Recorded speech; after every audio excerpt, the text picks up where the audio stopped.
Welcome back, everybody, to another edition of Let's Take 5. I'm Eric Martindale. I'm Austin Luger. And we are back with Akira Kurosawa, the third person on our list. We started with Robert De Niro. We took 5 of Robert De Niro's films. And then we moved on to Billy Wilder. We took 5 Billy Wilder films. And we are now moving across the seas to Japan to Akira Kurosawa, and we picked 5 Kurosawa films as well. The 5 films that we picked were Rashomon, Ikiru, The Seven Samurai, High and Low, and Ron. And we are kicking off this podcast, this Let's Take 5, with Rashomon. So, Austin, are you ready? I'm ready. Let's Take 5. Ooh. Remember, the tagline to the show is the title of the podcast. It writes itself. Brilliant marketing.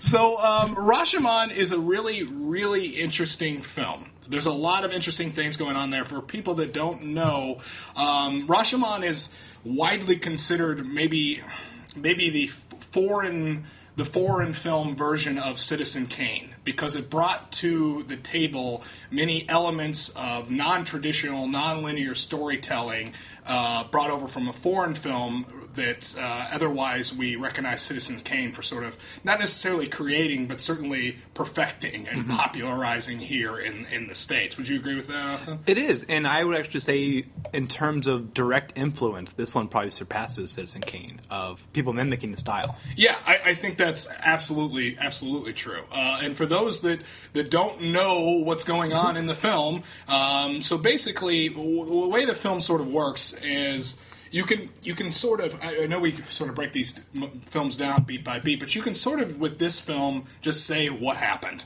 Okay, so this is what we know. You can't spoil things for this one. Yeah, you can't spoil things. So what we know is we follow a woodcutter into the woods. Mm-hmm. He starts to pick up evidence that something sort of nefarious has happened in the woods, and then he finds a dead samurai's body. Okay, so the rest of the story revolves around a judge or a jury, which is the audience, the way the camera is positioned, looking at witnesses describing what happened here. So we know that a samurai went in the woods with his wife, and they were fell upon by a bandit. We know the samurai died. Those are the facts. Yes. And and this precious dagger that the wife had is missing. Those are the things that we know. So what we end up getting is 4 very different versions of events that took place here. But the way the film starts is there's rain falling down in the town of Rashomon, which is a set that was actually created for the film. And it's this beautiful set of this rundown sort of feudal Japan town. And there's these 2 people sitting by the fire, and a sort of lowlife walks up to him and says, "Why are they so, sullen?" And then they describe the events because they were witnesses at the trial. Right. And so, obviously, it's such a powerful movie because there is never a clear answer. Yes. There are 4 stories, and we'll definitely talk about who's telling these perspectives in a second, but there are overlap in some facts, but not in others, and it's really interesting to figure out what is the truth, or is there ever a truth? And that's what the movie sort of supposes or presupposes is that is there really any truth? Is there really any truth? And it is really as lofty as that. Now, I'm going to be quoting Robert Altman a little bit here, but he brought up a wonderful point, which is why I realized how important the film is this is the first time in cinema we're really seeing up front 4 different versions of events. So what it's doing is it's treating the media like it's completely unique. A book is always going to be, you're always going to experience a story different in a book as you are in, say, like a video game. For instance, when you read a book, you're reading words, the imagination is being put in your head, and you're filling in the canvas. You're painting the picture of the characters. When we watch a film, we don't have to do that because we're taking what we see, the camera is showing us, is absolute truth. And there's no reason not to trust it as truth. There is no blanks that we have to fill in, except for in Rashomon. Because it's literally putting in front of you something you can't trust. Right. And there have been many parodies of this, and oftentimes the ill-fated ones are ones that really exaggerate, like, someone's version. It's very, like, ridiculous dialogue. It's a very kind of a goofy scenario. With this one, there are 4 takes, and each one, Kurosawa says, this is truth, this is truth, this is truth, this is truth. Mm-hmm. There's no exaggeration. There are a bit of tonal differences because whoever is telling the story shifts a little bit in perspective and motivation of why they're telling the story. Right. That's incredible. And you have to remember that they are sitting in front of a judge. Right. So how much truth can we really actually glean from these people? Mm-hmm. The first story that we hear is the bandit story, who's played by Toshiro Mifune, which this is probably the earliest, it's not the earliest collaboration he had with Kurosawa, but it's probably the earliest, most popular est. Oh, sure. Saying est after things. Right. It's my least favorite performance of his. Okay. Yeah, he's out of control. I mean, and not in a, like, listen, you're going to find out particularly through Kurosawa here, that I love Toshiro Mifune. He's one of my favorite actors of all time. This guy really... He's too big here? He's too big, I think. He's just, like, he's too big and Throne of Blood in a way that works. Huh. Here, he's just too raw. I mean, he's very young here. Right. So I don't think he ends up playing a very similar role in Seven Samurai, but I feel like it's more reined in and it's more nuanced. I'm not getting the nuance here as much until some of the later stories that come up. Do you think there's an amount of distance that Mifune and Kurosawa are trying to create with that? Because not only is in every story, I mean, the samurai dies, mm-hmm. but I believe all 4 stories they say that the bandit character rapes the wife. Well, in his version of the story, he doesn't rape her. She relents to him in a way where she chooses him. Okay. And then in another version of the story, I believe it's the final version of the story. We'll get to that. Mm-hmm. Again, it kind of gets confusing, but in the final version, she is raped by him, but in the end, actually did want to go with him. Sure. No, it's the third version of the story. Actually decided, no, actually I do want to be with you as opposed to my husband who's the samurai. So, but it's such a awful, horrendous act that is very upsetting, even beyond the murder he may have committed. Is it like playing him like a madman? Does that just make it easier to watch him on camera? Well, the thing is, he has virtues. There are times where he is principled, and not just in his own interpretation of events. Mm-hmm. So the guys, of course, the bandit's under no illusions of what he actually is, but in the same time, he does have some principles, and he's able to talk sense at times. Mm-hmm. It's just for me, I didn't buy the spectrum. It just goes to his laugh comes off kind of canned and phoned in to me. Yeah. You'll hear that like 150 times, and it's like, what are you doing? Like, right. Chill out just a little bit. Again, I sound like a Mifune hater here, and literally I just ordered a Throne of Blood shirt today. Oh, did you? This is the cover of the Criterion. He's one of my favorite actors of all time. In this movie, though, he just comes off too big for me. Sure. In contrast, where I think the other two are simply brilliant, and in that I'm referring to the wife and the samurai in this film. Did you have anything more to add to the bandit story? No, that's about it. So then we hear the bandits' take on things, and then we cut back to Rashomon, and we see the guys sitting around the campfire, and they're like, well, then the lowlife's kind of like, oh, well, it's a shame we couldn't hear from the wife, and it's like, oh, no, we heard from the wife, and it's like, oh, shit, and then it cuts back. This is my favorite story of the whole thing. So the way the wife tells the events is that she was raped by the bandit who left her there to face her husband, or to release her husband. And in this unbelievably powerful moment, the score starts to kick in, and it's real subtle, and she starts to untie her husband, who looks at her with the most indifferent look I've ever seen. Like, one of the most indifferent looks I've ever seen on film. He literally, because now the bandit has had her, and this being feudal Japan, and gender roles obviously being a thing here, right? He looks at her, and he sees her literally right through her. It was so powerful. It was really upsetting. And it was really upsetting. Really upsetting. Did you have the same sort of reaction during that? Yeah, I mean, I found with the bandit story, it was so upsetting because he was bragging about so many awful things. When he's telling the story in front of the judge, he's literally tied up and he's kind of acting like a hyena in many ways. In this one, it is in any story where you have to have a victim of rape recount the story, that is horrifying. It is so upsetting for everyone involved. And to now only have this, your husband is also dead at the end of the story. Yeah.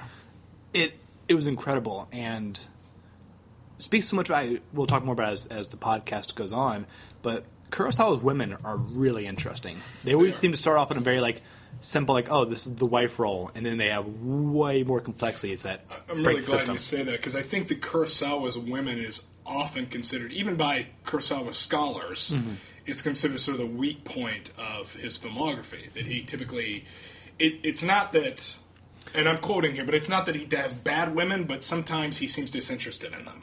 Sure. I can't think, does he have a single female protagonist in any of his films? Protagonist? Yeah, none of the ones I've seen. No, they're typical. There's great female characters. They are typically villainous. I mean, it was certainly with Ron, which we'll get into that. Right. When we do Ron. And Throne of Blood. We don't have Throne of Blood, yeah. But we're not doing Throne of Blood, but at the same time, certainly there. Well, I guess the women are great in Ron, though. And with Throne of Blood, I mean, Throne of Blood is Kurosawa's take on Macbeth, and we're not going to cover it on this 5, so I'll just quickly say, when watching that about a month or so ago, I noticed that, like, there's so many takes on Lady Macbeth, and you can go really villainous. This one felt like the most supportive Lady Macbeth, almost like telling her husband, you're not ambitious enough at work. Like, I believe in you more. Like, it felt like very comforting in a way of, like, you just can't achieve your dreams, as opposed to, we can kill them all. Right. Well, it's true. There is something to that. I don't disagree with that, but I think that if you go too far in that direction, we're getting off topic here, so I'll run it back. Yeah. But if you go too far in that direction, then Lady Macbeth's turn, where she washes the sin off her hands, can be a little problematic. Yeah. Because you don't have enough of a contrast drawn. Sure. I'm not saying that's what happened there, because I don't think Throne of the Blood is my favorite Macbeth version. Right. But anyway, I digress. The female character here, what happens at the end of her story is she looks at her husband, and he's looking at her. I'm serious. Like, it's worth watching the movie just to see this guy stare at her with such magnificent indifference, and horrifying indifference. And so now she realizes she's lost her honor because she's been raped. Her husband sees her as indifferent, so she starts to cry, and then she gets this really serious look on her face, and she holds the knife up and starts walking towards her husband really slowly, and then we don't see what happens. She comes to, and her husband's dead. So, and then it cuts back to Rashomon. They're talking about how when women are weeping and crying, it should be noted this woman cries a lot in this film. They make a point of her crying, but then the lowlife says, well, women say a lot when they cry to get people to act a certain way. And at this point in the film, I found like so curious about how Kurosawa crafted this tale, because he also co-wrote this movie. And you both have, I mean, in that story, it strongly implies that she killed the husband. Yes. So you have people essentially confessing in front of the judge. The bandit wants to say he killed the samurai. Now she's saying that she killed the samurai. It's just not what we typically see in courtroom dramas. Yeah. You know, people argue, no, I did it. Yeah. But the bandit gets off with saying he did it, but he did it honorably. Because it was a long sword It was fight. and it was an honorable duel, because after he raped the guy's wife, he lets the samurai go and gives him a sword and says, okay, I'll now let you try to kill me. And he said it was, the best fight I ever had, because they had over 25 hits on the sword. And he never had that. Never had that many. And it's so, like, at that point now, anyone telling a story, anyone speaking ever really has a motivation to the audience that they're talking to. Right now, I'm trying to discuss the film and take my thoughts. That's my motivation. To figure out the story is, to me, at this point, stop becoming what is the truth and what are the characters really thinking. Yeah. because I don't have any stakes in what the truth is. I want to know more about them. And at this point, it was just fascinating to see the bandit just insane in many ways, proud that he has done these things and is caught and crazy. And now you have her admitting this for the sake of, I'm not entirely sure in ways. It's very complex. I think there may be.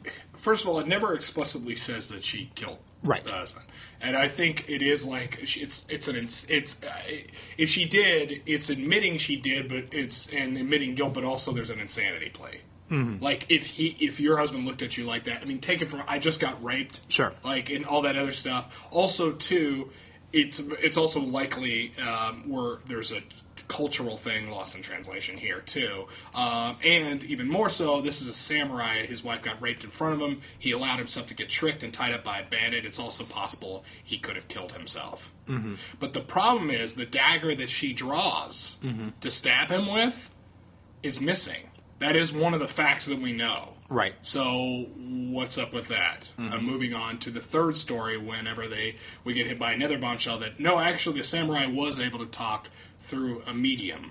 And the dead samurai is going to talk through a medium. Yeah. And at this point, you think everyone would roll their eyes, but then the medium is saying certain things that could have happened. Yes. And really could have, it's new information that doesn't contradict anything. And also, the medium has zero motivation in this case.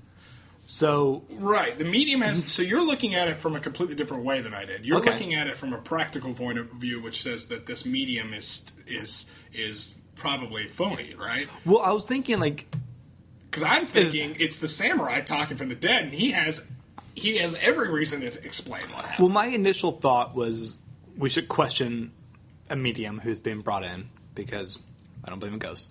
So that's my first thought. But then as the story goes on, this isn't Does the film believe in ghosts? I think so. Yeah, I think so too. And that's what's interesting because it's not just like a medium trying to institute justice on his own.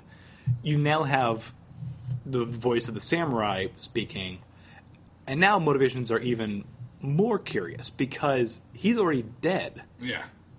I mean, he can't gain too much more. There's no hint that he's in purgatory, one of that. He's just saying, here are the facts, Jack. Yeah. Which you tend to maybe believe more because why does a dead man lie? But I actually find this story to be the most baloney out of all of them. Right.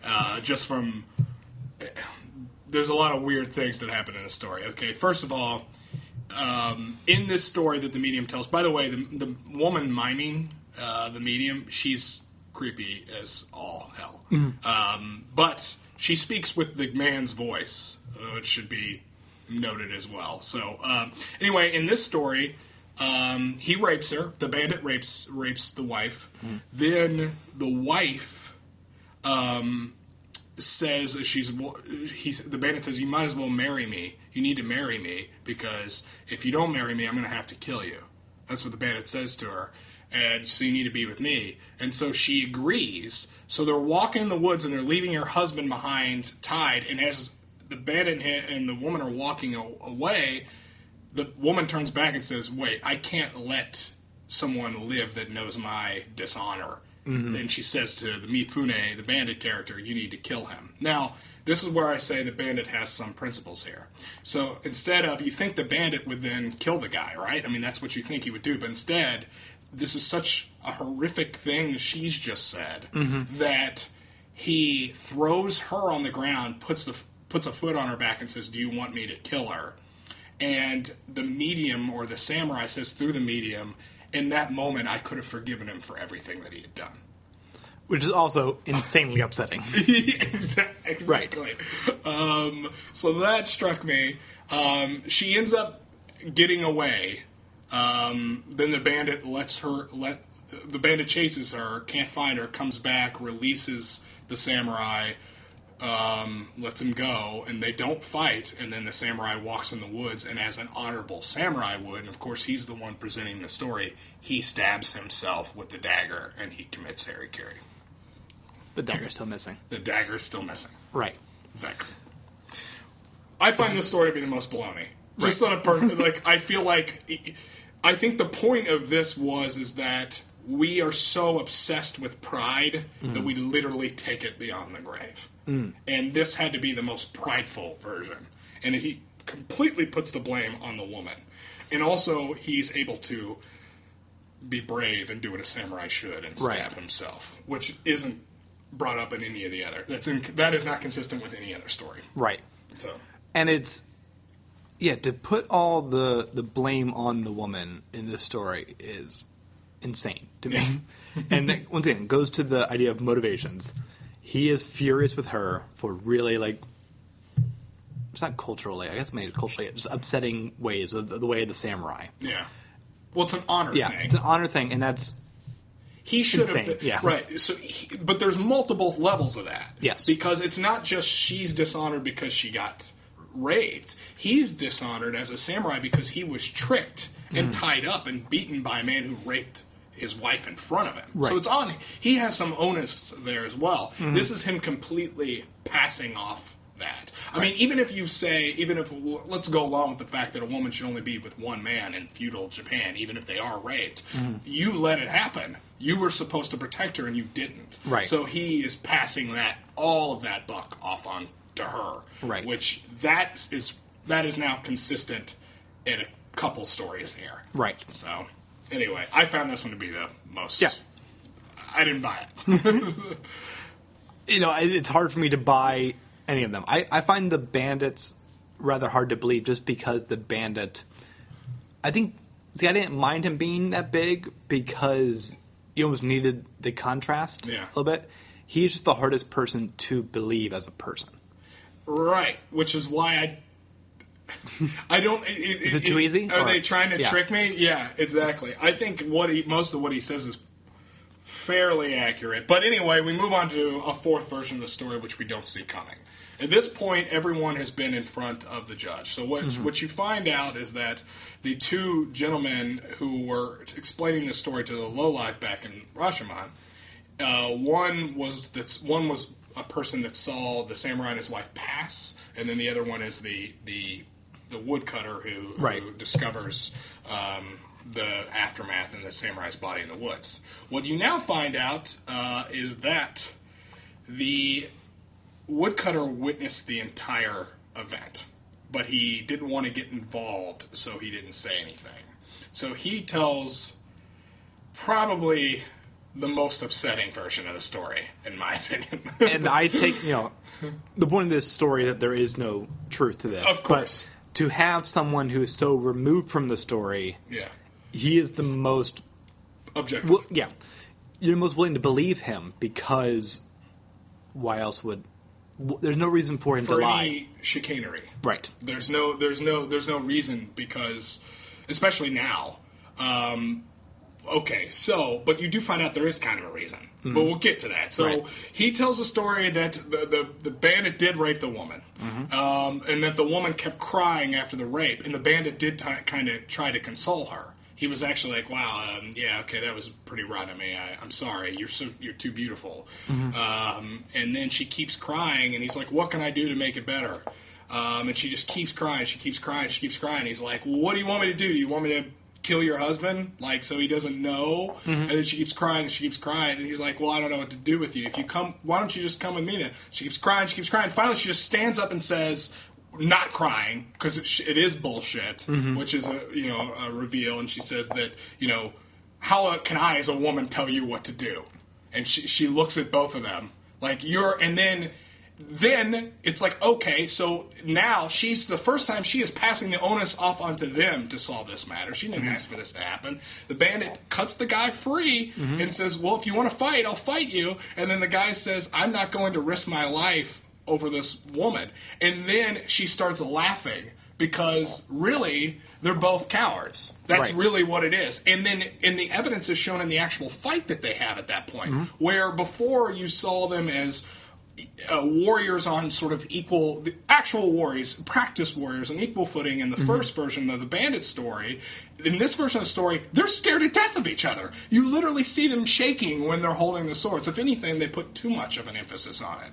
And through sort of happenstance and lucky whatever, the bandit ends up killing. In fact, a sword gets stuck in a tree, and the bandit is then able to kill the samurai through that, and that's how it happened, according to the guy, the woodsman. At this point, we should talk about just the mastery of Kurosawa as a director, because you can go on Wikipedia, and if you look up the Rashomon effect, there's been at least 50 sitcoms that have done a Rashomon episode, movies that have done this kind of format. But in lesser versions I've seen that have done this, when they do the different stories, it's always very, very clear from a director standpoint, like, which one's which, because like it's a huge different color filter, or all the costumes are different. That way, it's almost too easy for you to know, okay, this is story 1, 2, 3, 4. Kurosawa brilliantly kind of does that all through the focus of the performances and how he uses the camera in different ways. How he uses the camera is infinitely important, because this is shot in the woods, and you're pretty much always looking through a bush at something. Right. So you already have that distortion going on as well. Also, it does a really good job of simulating sort of like, this is going to sound weird, I'm going to seem like I'm going off the deep end here, but there is a heat delirium going through the film. They say that this is the first movie that pointed the camera at the sun, and it is done often in the film. And every time the characters are shown, they are sweating. And Miyafune in particular, sweating profusely. Like, it's almost to the point of, like, it's in some sort of weird haze through the bushes in the heat. And it's just... There's so much natural-looking light in this film. And at the point I was like... Because I just saw a later one of his films recently. I was like, do you just not have control of, the surroundings as much as he will? Like, when he has a bigger budget later in his career? But no, I really does think he's just trying to kind of make this environment where truly if you stand here instead of there, the shadow's on you a different way, but now you stood here in this story, now it looks like this. It really is just a field where anything can happen. Yeah. And talking about the two sword fights, you see the sword fight in the Bandit story, and it's really well done. It's really good fight choreography. It's really extremely well handled, as you see in so much of his later samurai films. Yeah, well, he obviously gets better, but it really reminded me of the Obi-Wan Darth Vader, the first fight in Episode 4, A New Hope. Like, it's a lot more banal than, say, what may come later. Right. Yeah. And in the fourth story, it's two kids with lightsaber toys. Yeah. You springboarded off that correctly. Yeah, that's exactly what it is. And it truly is like, it's so awkward. It's almost watching actors not want to hurt themselves. Yeah. Because it's so passive, and they move around the set in kind of a similar, instead of like cool, like jumping off things and whatnot, they're falling. It's clumsy. It's really embarrassing. Yeah. There's nothing romantic about the Samurai Tales here. And that's just, you immediately know what's going on. There's always a perspective shift in the filmmaking in a really subtle and extremely effective way. Yeah, and the samurai begs for his life in the story at the end, which I think, and the bandit doesn't want to kill him. You see like a... Right. Like, oh my god, am I really about to do this? I'm being called out now. Exactly. Yeah. And again, going off the theme, bouncing off of the samurai, it's sort of the pride thing as well, getting ripped apart. So we cut back to Rashomon. The lowlife says, yeah, that's the way it is. These are awful times. And then he starts to walk away. He gets in a fight with the man. You feel like the man relaying the story. And then he says, "Oh yeah, well, there's one little thing about your story that you didn't bring up is you probably took that dagger, that really nice dagger." And the thing is, the woodsman did take the dagger. Then the lowlife leaves. The buddy loses sort of faith in him at this point. They hear, I'm wrapping this up quickly, they hear a baby crying. The baby's like wrapped in a kimono, and they pull the baby up, and the man who stole the dagger, the woodsman that's witnessed this whole thing, reaches for the baby. The other man pulls it away and like curses at him, and then he says, "I already have, it's either 5 or 6 kids. Another one won't matter." And then we sort of view him in a different light for why he may have taken the dagger in these times, right? To feed a family. Right. So again, nothing is what it seems. Everyone, even him as an outside observer, and he didn't come forward with the information that he knew, but he had the dagger. He had a family to feed, right? Right. So the guy hands off the baby to him, and he sort of walks away. And I should mention, it's been raining this entire time in Rashomon, and the sun sort of clears up, and he walks away, and that's the end of the film. Right.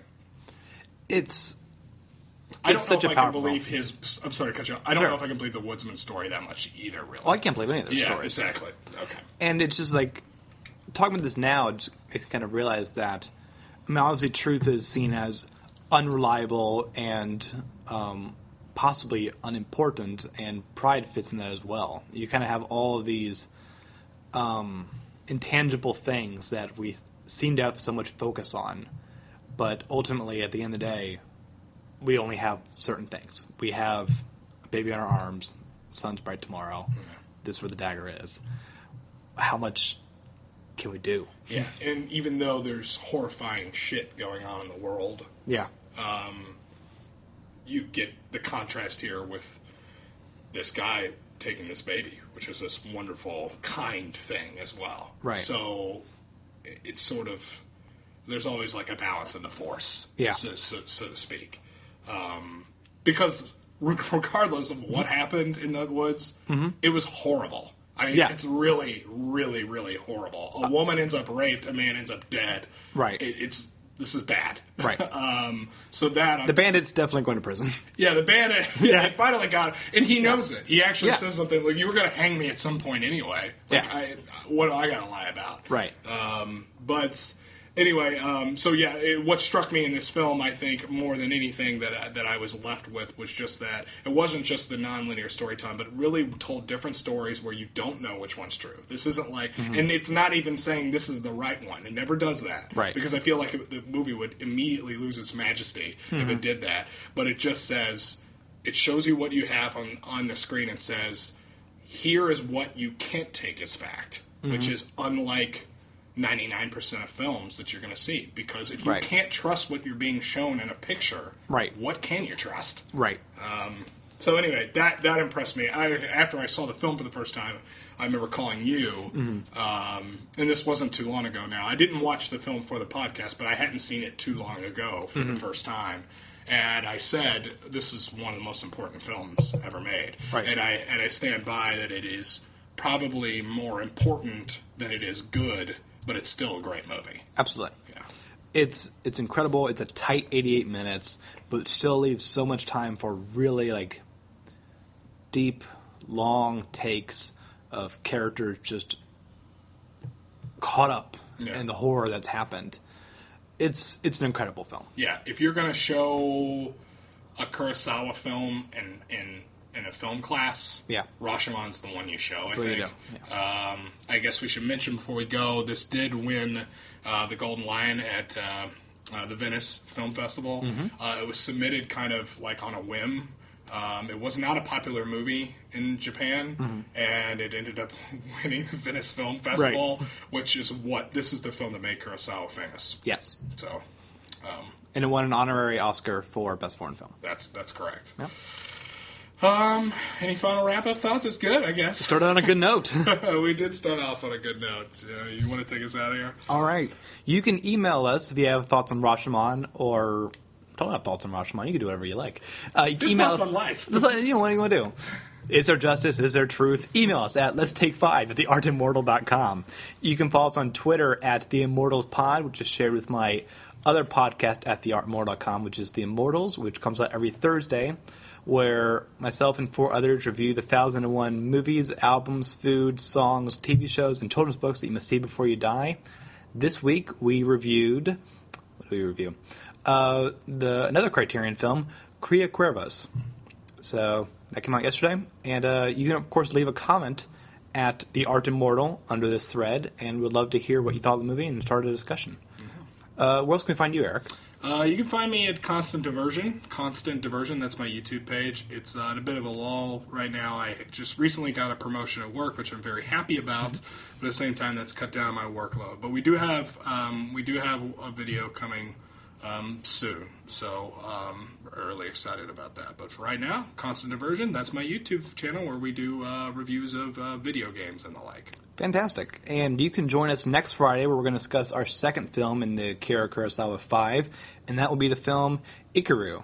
And all 5 of these films, maybe not Ron, are available on Hulu Plus if you want to play along with us, and also found lots of other places. So we'll catch you next week. We'll catch you then. Bye. Bye-bye.